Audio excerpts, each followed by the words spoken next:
Boa noite. Estamos dando início agora ao módulo Fertilidade e Correção de Solos, né? Então hoje, meu nome é Felipe, vamos dar início aqui à parte solos. Para que nós possamos entender melhor, né? Vamos falar sobre o conceito sobre fertilidade do solo e produtividade. Para que nós possamos compreender produtividade do solo, é preciso reconhecer as relações solo e planta existentes, né? O crescimento vegetal, ele não é função de apenas um único fator, mas sim de um conjunto. São eles, né? Conjuntos genéticos, na próxima página. Genéticos, seleção de variedades, estas mais resistentes à praga, doenças, né? Condições de produtividade dessas variedades. Temos também as condições ambientais, umidade, aeração, energia solar, temperatura, tipo de solo, pragas da cultura, doenças e também micro-organismos, né? Então, o que se entende? O que é fertilidade do solo? Então, a fertilidade do solo nada mais é do que a ciência que estuda a capacidade em suprir, ter e fornecer os nutrientes, né? Nada adianta você ter um solo com todos os seus nutrientes em equilíbrio e essa cultura não conseguir, vamos dizer assim, utilizar desses nutrientes, né? E o que poderia, de certa forma, impedir com que essa cultura ela consiga obter, retirar esse nutriente? Seria o quê? Acidez de solo, né? Às vezes você tem um solo bom, porém, em certas épocas aí ele pode ficar um solo alagado, então, né? E o que estuda a fertilidade do solo? Ela estuda quais os elementos são essenciais para o desenvolvimento dos vegetais. E esses elementos eles são divididos e as perguntas passam o seguinte: quantos e quais são os nutrientes que são essenciais para as culturas? E como são divididos, né? Então, eles são 18. Os elementos químicos, chamados essenciais para o crescimento das plantas, são divididos em dois grupos. Mas para que nós possamos compreender no próximo slide, são 18 os elementos químicos, né? Porém, vou pedir para que vocês, estando aí, né, pesquisem sobre a lei do mínimo, né? A lei do mínimo na agricultura aí. Então vocês vão conseguir, uma questão tanto extensa, vocês vão conseguir compreendendo de certa forma aí, engrandecendo em conhecimento. Então, a lei do mínimo. Então, os elementos são 18. Os elementos químicos chamados essenciais para o crescimento das plantas e são divididos em dois grupos. Nutrientes não minerais. Está aí no caso o carbono, o hidrogênio e o oxigênio. Estes são encontrados na atmosfera, na água, né, e participam da fotossíntese. Os nutrientes minerais são subdivididos em nutrientes primários, secundários e micronutrientes. Os nutrientes primários são o nitrogênio e o fósforo e o potássio. Esse aí tem em grande conhecimento, que são as formas que o pessoal na agricultura tem em comum usar, né? Que é nitrogênio, fósforo, potássio. Nutrientes secundários: cálcio, magnésio e enxofre. Esses, né, extraídos de calcário, do gesso, né? Então se consegue ter esses aí. E os micronutrientes, né? O boro, o cloro, o cobre, o ferro, o manganês, o molibdênio, o zinco, o cobalto e o silício. Importante: geralmente os nutrientes primários tornam-se deficientes no solo antes dos demais. Isso acontece porque as culturas utilizam eles em maior quantidade. Mas isso não faz com que os micros e os nutrientes secundários se tornem menos importantes para os vegetais. Por esse motivo, esse tem essa lei do mínimo, que ela vai trazer a informação de que todo nutriente é essencial para qualquer tipo de cultura, esse em quantidade suficiente para que ela se desenvolva. Para avaliar a fertilidade do solo, emprega-se os seguintes termos: fertilidade natural. A fertilidade natural é a decorrente do processo de formação do solo, desde o início, uma terra nunca desbravada. Fertilidade atual é a fertilidade do solo após o mesmo ter sofrido a ação do ser humano. Fertilidade potencial é a que pode ser manifestada sob determinadas condições. Exemplo que nós temos é solo ácido. Então, é importante, para que nós possamos compreender melhor os fenômenos que ocorrem na fertilidade do solo, é necessário um conhecimento em morfologia, física e classificação dos solos. Esses classificados em natossolo, argilossolo, né? Perfil do solo. Definimos o perfil do solo como sendo um corte ou seção vertical da crosta terrestre, desde a superfície até onde penetra a ação do intemperismo. Visto do perfil, o solo apresenta 3 camadas diferentes, denominadas, o horizonte A, B e C. A seria o solo, B o subsolo e o C a camada mais profunda das rochas, Então, o horizonte A é o mais permeável e mais escuro dos horizontes, devido à maior quantidade de matéria orgânica que ele possui. É o mais importante por ser o solo agrícola, onde os vegetais se desenvolvem. O horizonte B é o menos permeável e quase não possui matéria orgânica. Possui coloração avermelhada ou esbranquiçada. Geralmente, por ser a camada mais profunda, recebe o nome de subsolo e tem pouca importância para as plantas. E o horizonte C constitui a rocha máter, que foi a rocha de criação, Ou seja, aquela que deu origem a outros horizontes. Entretanto, não tem nenhuma importância agrícola. Propriedades físicas do solo. Cor do solo. Aqui foi um exemplo prático, para poder se ter uma ideia mais ou menos. Então, a cor do solo diz o seguinte: a cor com a qual se apresentam os solos é que serve como uma importante característica para sua distinção. Depende da natureza da rocha, dos compostos de ferro presentes da matéria orgânica e da matéria orgânica, Exemplo. Um exemplo bem prático. Solos de cor escura são ricos em matéria orgânica. Solos de cor clara são pobres em matéria orgânica. Solos de cor vermelha apresentam óxidos anídridos de ferro, bióxido de manganês e óxidos hidratados de ferro. Solos de cor amarela apresentam soluções de ferro, carbono e alumínio.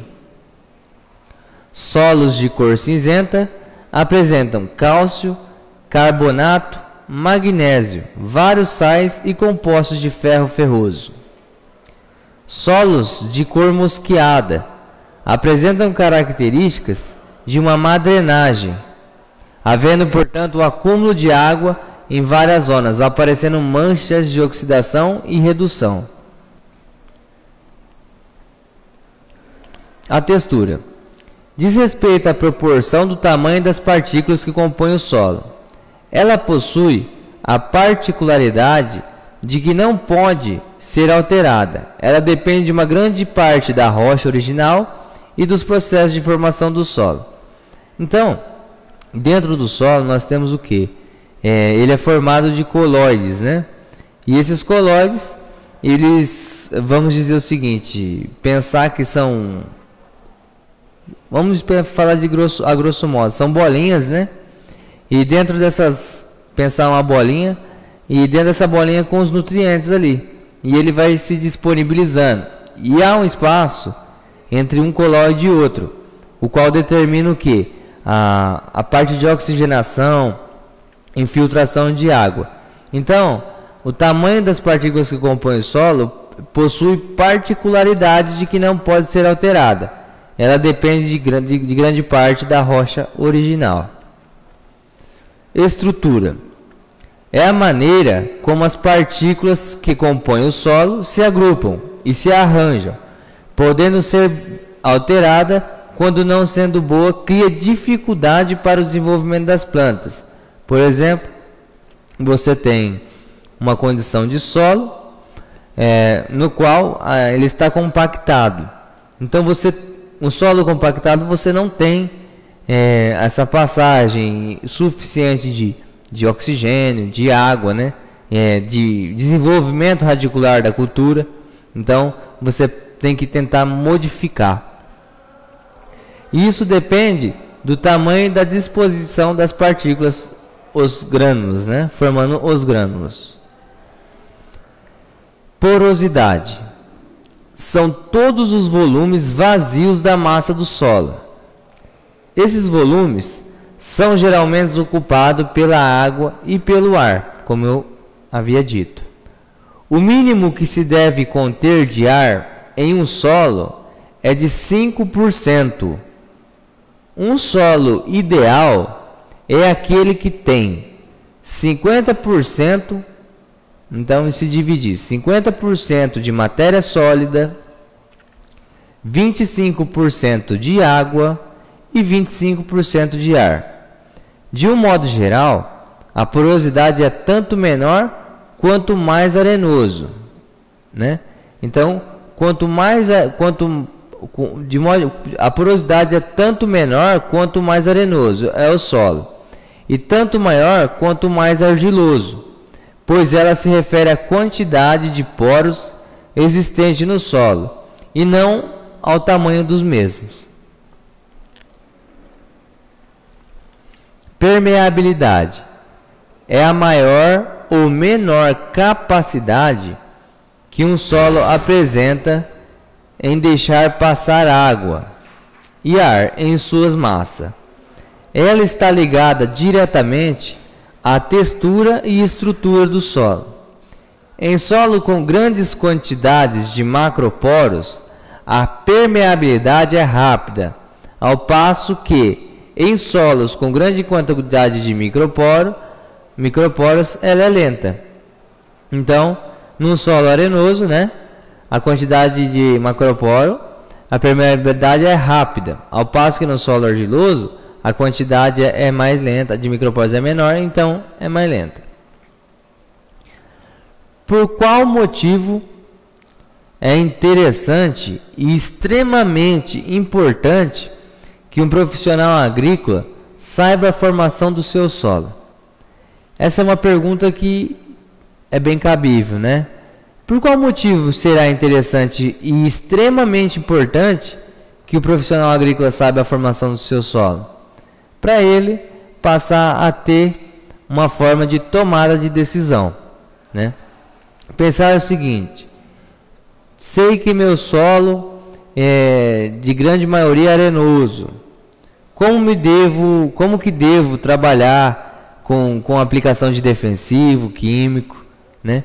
Qual o tipo de solubilidade que esse produto tem que ter, né? Que tipo de cultura devo implantar, qual é a melhor variedade, né? Em questão de, se for pensar em cana, milho, café, e como devo manejar esse solo. Então, o motivo de se conhecer o solo é se buscar, tecnificar a tua operação, é fazer com que você, às vezes com uma dose menor de defensivo, ou com uma quantidade de adubo um pouco menor, ou com uma variedade correta, você consiga agregar valor e você ter produtividade, você ter menos gasto e buscar melhor qualidade, né?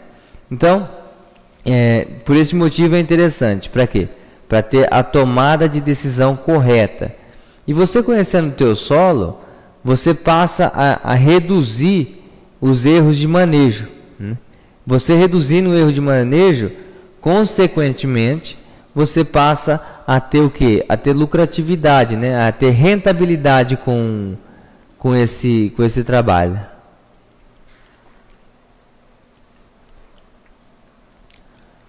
Profundidade efetiva é a região até onde as raízes das plantas podem alcançar no sentido vertical.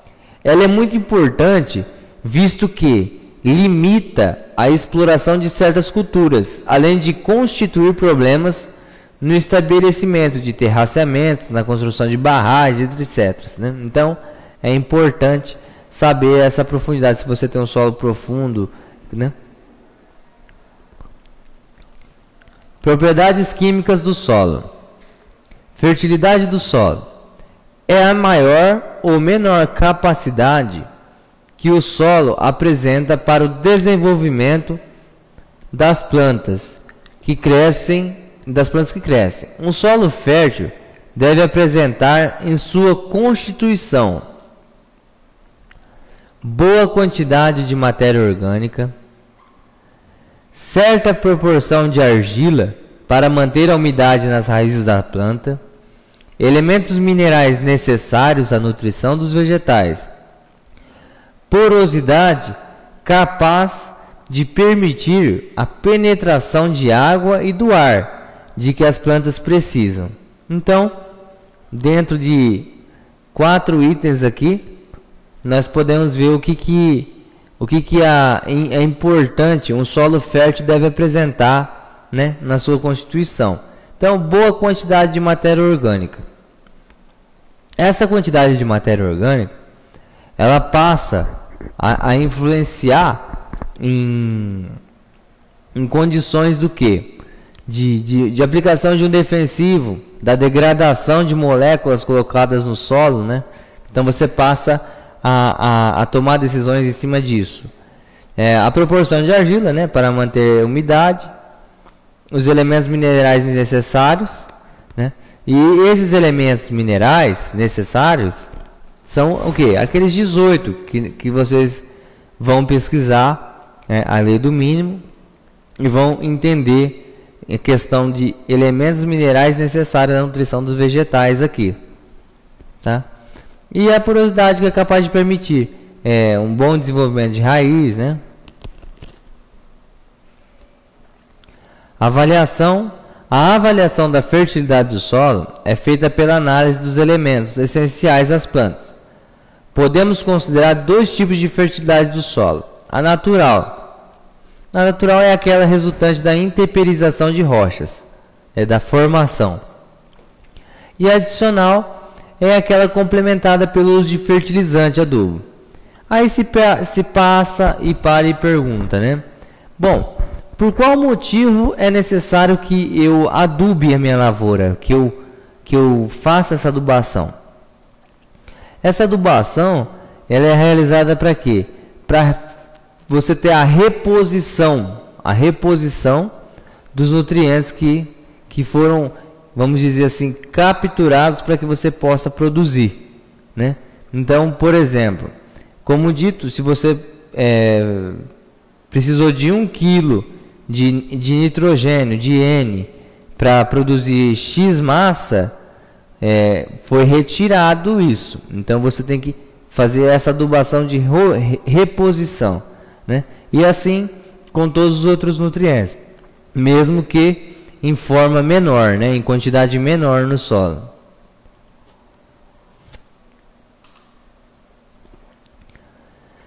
Macro e micronutrientes.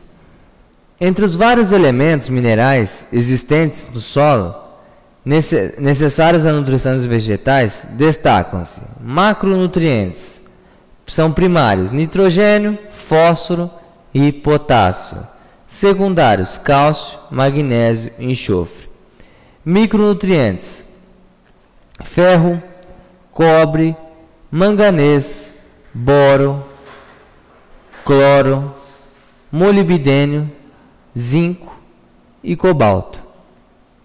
Além desses elementos, Além desses elementos, as plantas, para crescer e produzir, utilizam-se também do carbono, do hidrogênio e do oxigênio, fornecido principalmente pela água e pelo ar. Função dos nutrientes. Função dos macro e micronutrientes nas plantas. Então, uma breve explicação, né, de cada nutriente. Função dos macro e micronutrientes nas plantas. Então, o nitrogênio. O nitrogênio dá cor verde às plantas. Promove o rápido crescimento, aumenta a folhagem, melhora a qualidade das hortaliças de folhas comestíveis, né? Aumenta o teor de proteína das plantas alimentícias e forrageiras. Alimenta os micro-organismos do solo que decompõem a matéria orgânica. Quando fornecido de modo desequilibrado em relação a outros elementos, pode atrasar o florescimento e a maturação e predispor a plantas ao acamamento ou ao ataque de doenças e pragas também. Por exemplo, se você excede nitrogênio em culturas como alface, couve, né, você passa a ter um ataque elevado até de pulgão, né? É um exemplo prático. O fósforo. O fósforo, ele estimula o crescimento das raízes. Ele garante uma arrancada vigorosa, apresenta a maturação, estimula o florescimento e ajuda na formação de sementes. E aumenta a resistência ao frio de cereais de inverno. Então, a importância desse nutriente no plantio, né, da cultura é o quê? É ele estimular o crescimento de raízes, né? E ele garante aqui, ó, uma arrancada vigorosa, né? Apresenta a maturação e estimula o florescimento. Potássio dá maior vigor à resistência a doenças. Ajuda na produção de amido, óleo e proteína. Aumenta a resistência de comos e caules, evitando acalmamento. Ele dá enchimento, né, no caso da cana-de-açúcar. Diminui o número de frutos xoxos. Aumenta a resistência à seca e geada. E melhora a qualidade dos frutos. E também ajuda na formação de raízes e tubérculos. No caso de uma plantio, uma lavoura de cenoura, né? Cálcio. O cálcio, ele promove o crescimento das raízes e dos pelos absorventes. Aumenta o vigor das plantas e a rigidez do como. Neutraliza venenos produzidos dentro da planta. Questão de alelopatia. Estimula a produção de frutos e grãos. E aumenta o teor de cálcio das forrageiras dos alimentos. Magnésio. É a parte essencial da clorofila. É necessário para a formação de açúcares, ajuda a regularizar a absorção de outros elementos. Trabalha como carregador de fósforo, né? Como carregador do fósforo, e promove a formação de gorduras e óleos. Enxofre. Esse nutriente ele é componente essencial de todas as proteínas. Ele ajuda a manter a cor verde e sadia das folhas, estimula a formação de sementes, promove a nodulação, fixação de nitrogênio do ar nas leguminosas e favorece o crescimento vigoroso das plantas. O boro. O boro ele aumenta a colheita e melhora a qualidade de forrageiras, frutos e hortaliças. Junto com o cálcio, ele ajuda no transporte dos açúcares para os frutos, comos e raízes. É importante na produção de sementes. O cloro é essencial para a fotossíntese, aumenta a resistência das plantas à seca. O ferro é indispensável para a formação da clorofila. Entra na composição de algumas proteínas envolvidas no processo de oxidação. Pode tornar-se limitante em solo ácido ou quando se faz calagem excessiva, né? Então, o excesso de calcário, né? Quando você excede, você pode tornar ele limitante, né? Manganês acelera a maturação e a germinação, promove a oxidação da matéria orgânica, ajuda na síntese da clorofila e participa da fotossíntese, da respiração e outros processos. O molibdênio. Esse é essencial para a fixação do nitrogênio do ar nos nódulos de raiz de leguminosa também, e é indispensável para o aproveitamento dos nitratos absorvidos pelas plantas. O zinco. Esse é necessário para a produção de clorofila e indispensável para crescimento. Então, essa foi uma simples explicação assim, mais de cada nutriente. Claro que eles têm maior ação, né? Tem uma escala maior de atuação em cada cultura, mas é uma forma simples, né? de mostrar a importância de todos esses nutrientes. Então, e nada mais correto seria do que você tem o nutriente, só que você precisa que o teu solo tenha um pH, né? Uma condição de pH ideal para cada cultura. Então, o pH do solo e a sua determinação. O pH é uma unidade padrão utilizada para expressar por números se um solo é ácido, neutro ou alcalino. Então, pH significa potencial de hidrogênio, porque é a maior ou menor quantidade de hidrogênio existente no solo que o tornará mais ácido ou menos ácido.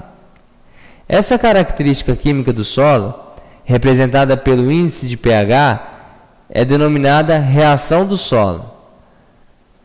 Para se representar o pH do solo, convencionou-se uma escala de valores que vai de 0 a 14.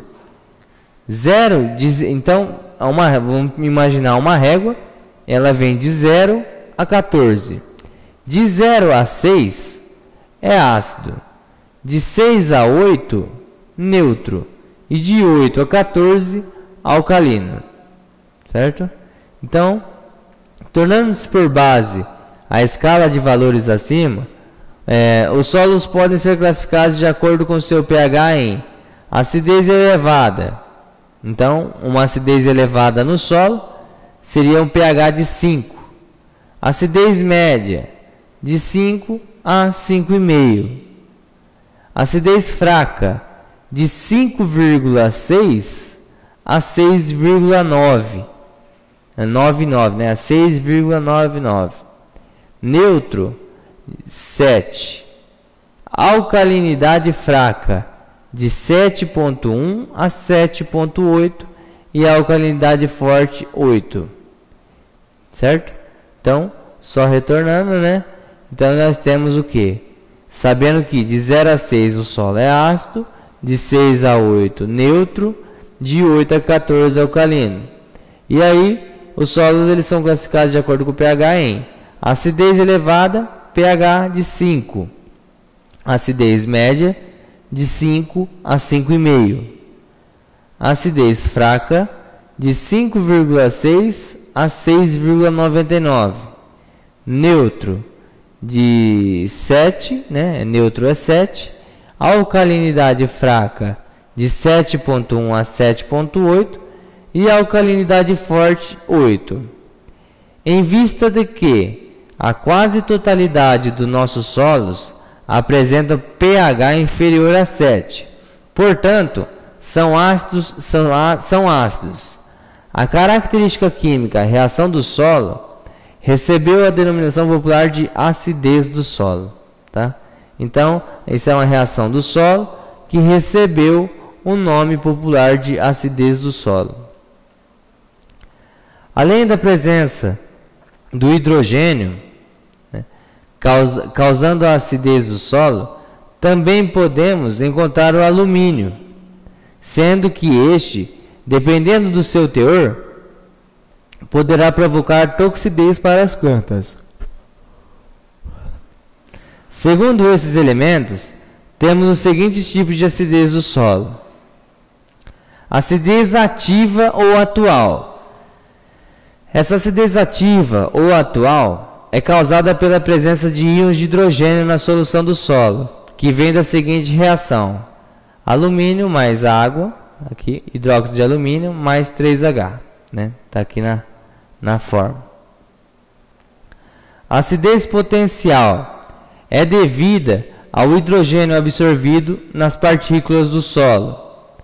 A acidez nociva é devida à presença do alumínio, que é tóxico para as plantas. Então, a acidez ativa ou atual é causada pela presença de íons de hidrogênio na solução do solo. A acidez potencial é devida ao hidrogênio absorvido nas partículas do solo. E a acidez nociva é devida à presença do alumínio, que é tóxico para as plantas. De uma maneira geral, a maioria das plantas produzem, de uma maneira geral, a maioria das plantas produzem. O pH do solo influi sobremaneira na disponibilidade e absorção de nutrientes pelos vegetais. Como exemplo temos nitrogênio. Esse é absorvido com maior intensidade quando o pH do solo se encontra próximo à neutralidade, de 6 a 8. Né? Então, o nitrogênio é absorvido com maior intensidade quando o pH do solo se encontra próximo da neutralidade. Fósforo. O fósforo, quando o pH é menor que 6, ele se encontra em pequena disponibilidade, sendo a sua melhor faixa de absorção quando o pH está entre 6,5 e 7,5. Potássio. A faixa ótima de absorção está compreendida entre 6 e 8 também. O cálcio, o enxofre, o magnésio também são absorvidos com maior facilidade na faixa de pH 6 a 8. Ferro e manganês ocorrem com maior facilidade na faixa de pH 4 a 6. Cobre e zinco ocorrem com maior facilidade na faixa de pH 5 a 7. O boro, absorção máxima na faixa de pH de 5 a 7 também. Acima de 7, a sua absorção torna-se difícil para tornar-se novamente máxima quando o pH é 9. O molibdênio é de absorção extremamente difícil com pH baixo, tornando-se mais assimilável quando o pH está na faixa compreendida entre 6,5 a 7,5. Né? Então, nós temos as principais causas da acidez do solo. Em climas úmidos, as águas das chuvas que percolam de solução de gás carbônico na água removem íons do complexo coloidal do solo, deixando em seu lugar quantidade equivalente de íons de hidrogênio. Vai aumentando gradativamente, resultando em abaixamento progressivo do pH. Pelo cultivo intensivo, as plantas retiram do solo os nutrientes essenciais de que necessitam para o seu desenvolvimento e produção. E como as adubações são geralmente deficientes em cálcio e magnésio, o solo vai se empobrecendo. nessas bases trocáveis, ficando em seu lugar íons de hidrogênio. Então hoje se tem o seguinte, no manejo de cana-de-açúcar, por exemplo, que é o setor que eu atuo, acontece o seguinte, se faz o preparo de solo, se faz o levantamento de solo, né? Faz análise, se tem a condição que se encontra, é recomendada a calagem e gessagem, é feita adubação em sulco, se planta, se faz todo o trato, faz a primeira colheita, segunda colheita, da segunda para a terceira, se tem outra análise de solo que vai agregar esse cálcio e magnésio aí na forma de calagem, né? A erosão, removendo a camada superficial do solo, que possui maiores teores de base de cálcio e magnésio, favorece a acidificação do solo, expondo as camadas mais ácidas do subsolo. Daí então se entra outra questão muito importante, né? Que é o que? É a sistematização de área. Se você tem uma condição de sistematizar a área, de você pensar em fluxo de tráfego de equipamentos dentro da lavoura, retirada do produto final, da matéria-prima, me desculpe, saída da matéria-prima da lavoura, nível do solo, né? Se esse solo é arenoso, é argiloso, disposição de terraços, né? Da famosa curva de nível, avaliar, né? Que hoje se implanta bem a condição de base larga, né? Que é nada mais que uma curva passante, vamos dizer assim, e pensar nisso. Pode causar erosão? Pode causar erosão? Pode causar erosão. Mas o que pode acontecer também? Vai causar erosão, vamos levar água para dentro dos riachos, vai para dentro do riacho, terra, água, tudo, né? E o que também vai? Cálcio e magnésio.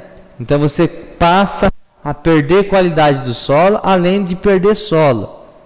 E quando você passa a acontecer isso, pelo simples fato de ou querer economizar, ou querer tirar, implantar uma nova técnica na qual talvez não se adequaria ao teu sistema.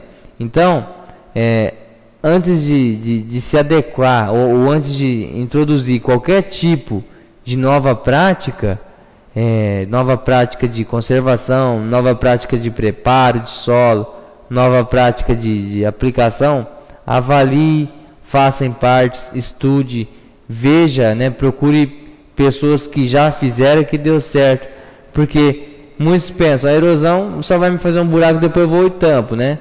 Mas a erosão remove a camada superficial do solo e ela possui maiores teores de base de cálcio e magnésio. Favorece a acidificação do solo, expondo as camadas mais ácidas do subsolo. A adubação contínua com sulfato de amônia ou nitrato de amônia, né, pode determinar a acidificação do solo pela formação de ácidos minerais que removem cálcio e magnésio trocáveis das suas partículas coloidais, deixando em seu lugar íons de hidrogênio. Então, a adubação contínua, né, com sulfato de amônia ou nitrato de amônia pode determinar a acidificação do solo. Então, aquelas pessoas que algumas instituem vamos falar a grosso modo, né, uma receita de bolo, eles podem estar determinando a acidificação do solo, né, devido ao quê? Devido à formação de ácidos minerais que removem cálcio e magnésio trocáveis das suas partículas coloidais, deixando em seu lugar íons de hidrogênio. Efeitos maléficos da acidez do solo. Sobre o solo, a redução sensível da disponibilidade de nutrientes às plantas, perda de cálcio e magnésio por lixiviação, devido a eles serem deslocados dos colóides do solo em formas solúveis, diminuição da população e atividade das bactérias fixadoras do nitrogênio do ar nas raízes das leguminosas, bem como das bactérias responsáveis pela decomposição da matéria orgânica, afetando com isso a disponibilidade de nitrogênio, fósforo e enxofre contido nesses componentes do solo, prejudicados por deficiência no suprimento de um ou mais nutrientes. A suscetibilidade das culturas às condições de acidez do solo, que está estritamente ligada à capacidade de absorção de nutrientes e à sensibilidade à toxidez do manganês e alumínio. Então, só voltando, né? A suscetibilidade das culturas às condições de acidez do solo está estritamente ligada à capacidade de absorção dos nutrientes e à sensibilidade à toxidez de manganês e alumínio. Como vimos anteriormente, outra reação que ocorre no solo é que deve ser corrigida, é a alcalinidade, e sua correção também será baseada nas exigências das plantas cultivadas em termos de pH do solo. Para a determinação do pH do solo, existem vários processos, desde os mais precisos de laboratório até os mais empíricos e práticos usados no campo, como erva sinalizadora, né? O processo mais simples usado na prática para se determinar se um solo é ácido, neutro ou alcalino consiste em um papel indicador de reações denominado papel de tornassol. A maneira de usá-lo consiste no seguinte: toma-se um punhado de terra que se umedece com água destilada ou de chuva e faz-se uma bola. Quebra-se esta em duas metades e põe-se uma tira de papel de tornassol azul, deixando uma parte para fora. Fecham-se as metades e se aperta fortemente para que a umidade molhe bem o papel. A seguir, passado 10 minutos, abre-se a bola, tirando-se o papel, lava-se com água destilada ou de chuva para tirar a terra que se pegou, e observa-se o mesmo mudou de coloração, rosa ou roxa. O solo rosa ou roxa, né? O solo será tanto mais ácido quanto mais próximo da cor roxa estiver o papel. Não havendo mudança da cor, indicará que o solo é neutro ou alcalino. Então, pensasse o seguinte: vamos ficar por hoje, né, nessa parte, e na próxima semana, acho que tem como passar o e-mail aí, né? Então, eu tenho o e-mail, né, para quem quiser estar enviando, eu posso estar respondendo alguma pergunta. FC Oliveira 1986 @hotmail.com. Qualquer dúvida, reclamação, estamos aí para poder tentar melhorar, tá? Então, nós ficamos para a próxima aula a questão ainda de continuar esse tema de pH e pedir para que vocês façam esse estudo da lei do mínimo para poder agregar um pouco mais de conhecimento aí para vocês. Uma boa noite e obrigado.